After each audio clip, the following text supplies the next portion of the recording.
Hi, everybody. So this installation of the Sergeant at Arms is going to be about the Democratic debates.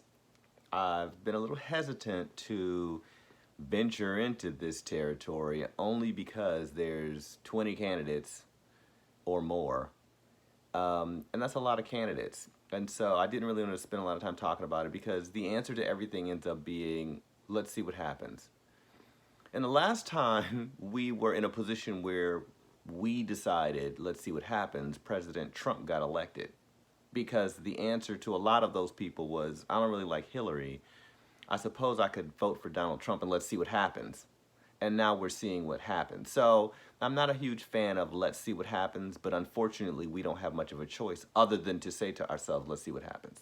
But let me call out a couple of things that I think are important with regard to these debates. One, and my cousin and I talked about this, it's not really a traditional debate. I mean, I think we're calling it that just because we can't think of anything else to call it. But it really is just a showcase of information and talent. A traditional debate is, okay, here's the topic, argue your side. Okay, other side, argue your side. And then at the end, someone decides who had the most effective argument.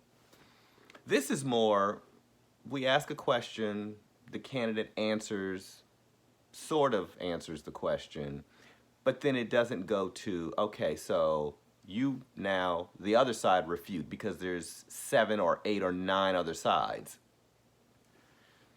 So this is just a showcase of information, and I hope that the American voters kind of figure that out and say to themselves, I'm going to accept this just as a showcase of information and make my decision from that. Having said that, let's talk about this most recent debate, which was the ABC debate where we only had 10 candidates. Great. ABC pared it down to just 10 people. It happened to be a really good 10 people, and it was the 10 most popular people.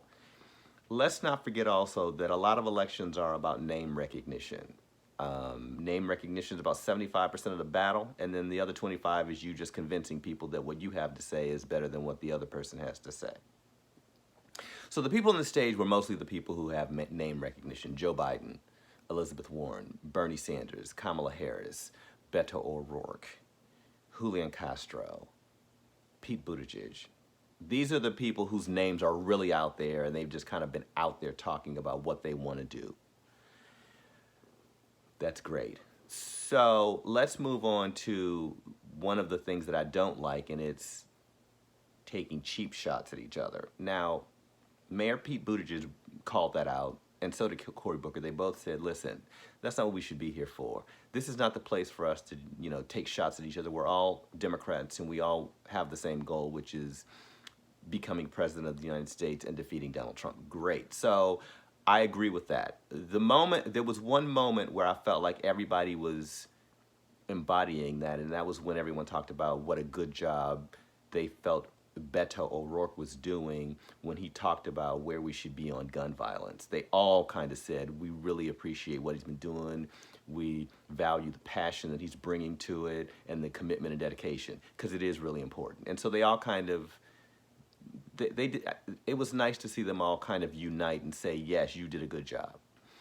I also felt like Cory Booker did a good job talking about what he wants to do and where the direction we should be going. And that was kind of on the heels of talking about we don't need to be taking pot shots and cheap shots at each other.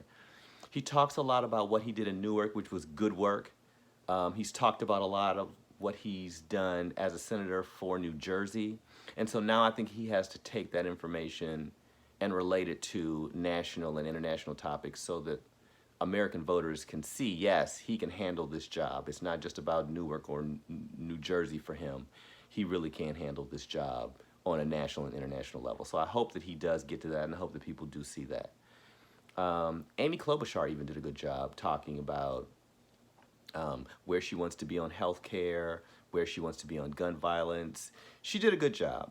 The two people who I'm taking issue with are Kamala Harris and Julian Castro. Now, let me talk about Julian Castro first. I did not like the cheap shot he took at Joe Biden. That I did not like at all, and so much so that he has completely lost my vote. So Julian Castro is out for me. It wasn't necessary. he should have stuck to talking about what he plans to do, because when he talks about what he wants to do, he does make good points. But the idea that I have a president who's willing to take pot shots and sling mud, I don't need that. I already got a president like that. I don't need another one. I also need to take a little bit of issue with Kamala Harris, mildly. So everyone kind of feels like, let's take our shot at Joe Biden because he's the front runner. He has the most name recognition. But I think it went a little too far, and it has gone a little too far. I think that should not be the focus. The focus should be, again, on me and what I can do for the American people. Kamala Harris started kind of going down that path where she was just going to be on the attack on Joe Biden. And that was a turnoff for me. She lost favor with me because of that. I do like her. I do like what she has to say. She backed off of that for this most recent debate, which I appreciate. And what I got to see was more of her as a composed leader. I got to see her look like she had leadership skills. I got to see her being comfortable talking about issues and what she plans to do. Great. That's what I want. So as long as I see more of that, she won't be completely out either. Elizabeth Warren did a good job of avoiding that altogether, and I think that was great. Bernie even did a pretty good job of avoiding that, but Bernie was Bernie, and I think we just have to see how the Bernie scenario plays out. There are a lot of people who feel like the only person who can beat Donald Trump is another white man. That could be true. I think as the field narrows more, we'll get a better sense for that, but the Democratic Party is really going to have to pull it together. After the beginning of the year, I feel like we'll have a better idea of where the Democratic Party is in force and where they are in ideals. So that's one of the reasons why I've hesitated talking about this, because I don't want to spend time saying, oh, well, we'll see what happens, because that's pretty much where we are, is let's just see what happens, and we have to wait and see. So we'll wait for the next debate. We'll hope that the next debate is, again, just 10 people. We'll see who else bows out.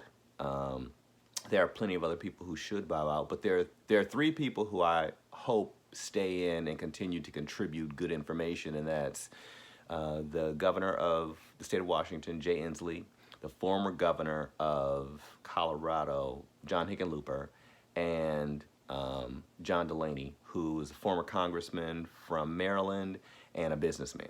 The 3 of them have had some really good things to say and made some good contributions to the conversation. And so let's hope that they stick around. I can't think of any other candidates who really made an impact on me. So again, for me, we're down to about 13 people, but 13 still more than 1.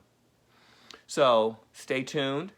Let's continue to tweet SGTATARM, yeah, SUSA. Look, I always mess that up. SGTATARMSUSA. And I will see you on the next installation of the Sergeant at Arms.